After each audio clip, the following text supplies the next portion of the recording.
Allez, c'est parti pour un nouveau décryptage. Aujourd'hui, on plonge au cœur d'un défi vraiment passionnant.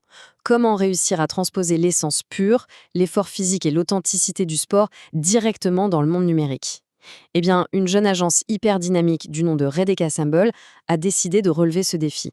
Et leur approche prouve que c'est tout à fait possible et surtout redoutablement efficace. C'est vraiment l'histoire fascinante d'une identité profonde qui vient dicter une mission digitale parfaitement claire.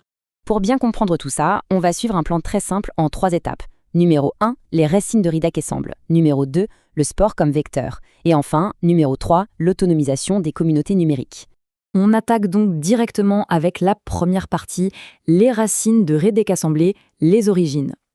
Alors, avant même de parler de stratégie digitale ou de réseaux sociaux, il faut absolument s'intéresser au nom. Redek Assemble. C'est en fait une expression bretonne qui veut littéralement dire courir ensemble. Et ça, c'est pas juste un détail marketing, c'est une véritable note d'intention. Souvent, on a l'impression que la course à pied, c'est un truc de loup solitaire, mais en réalité, c'est en groupe qu'on crée les liens les plus puissants. Le nom porte déjà tout le message. On n'avance pas tout seul dans son coin, on avance de concert dans un effort collectif. D'ailleurs, cette énergie collective, elle est portée par 2 Bretons passionnés, Tanguy et Héloïse. L'entreprise est très profondément ancrée dans ses racines armoricaines. On est loin d'être face à une entité virtuelle déconnectée de la réalité, pas du tout. L'entreprise puise toute sa force dans son territoire, la Bretagne, qui est quand même super réputée pour sa solidarité et son caractère bien trempé. Du coup, ce nom, il incarne le mariage parfait entre un ancrage local très tangible, très physique, et un dynamisme entrepreneurial ultra moderne. Ce qui nous amène tout naturellement à la deuxième partie de notre analyse. Le sport comme vecteur, la méthodologie. Maintenant qu'on a vu d'où cette entreprise vient culturellement, regardons comment ça se transforme en méthode de travail. C'est vraiment le cœur du réacteur. Pour eux, le sport, c'est pas juste un marché à exploiter. C'est défini comme un vecteur qui s'articule autour de 3 piliers indispensables. La culture, le partage et la connexion. La culture parce que le sport génère ses propres codes, ses rituels. Le partage parce que, soyons honnêtes, quand on fournit un effort physique, on a tout de suite envie d'échanger des conseils et des émotions. Et la connexion parce que le sport fait tout simplement tomber les barrières sociales.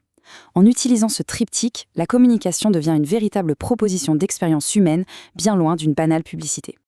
Et nous voici déjà à la 3e et dernière partie, l'autonomisation des communautés numériques des marques, la mission. C'est ici que toute cette belle philosophie sportive se transforme en une véritable expertise sur les réseaux sociaux. Concrètement, l'application pour les marques se fait en 2 étapes.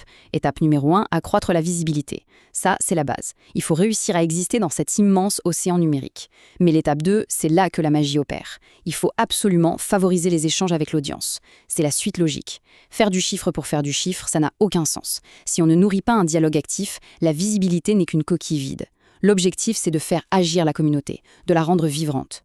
Tout ça se résume parfaitement dans leur objectif ultime. Je cite « Créer des communautés engagées et transformer la présence digitale en véritable force ». Chaque mot pèse lourd ici.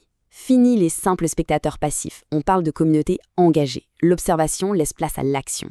Et la conséquence de ça, c'est que la vitrine en ligne devient un levier d'action extrêmement puissant pour la marque. C'est finalement l'aboutissement de la promesse du courir ensemble. Quand toute la communauté avance du même pas sur Internet, la marque devient inarrêtable.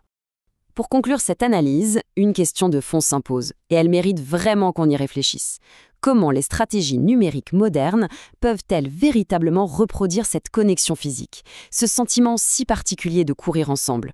Transposer cette énergie brute, la sueur partagée et le soutien mutuel pour en faire une véritable dynamique sociale derrière un écran, c'est le grand défi de notre époque. La présence digitale ne doit plus être froide, elle doit faire battre les cœurs exactement au même rythme qu'une course partagée. Voilà une réflexion fascinante à garder en tête. À très vite pour une nouvelle exploration.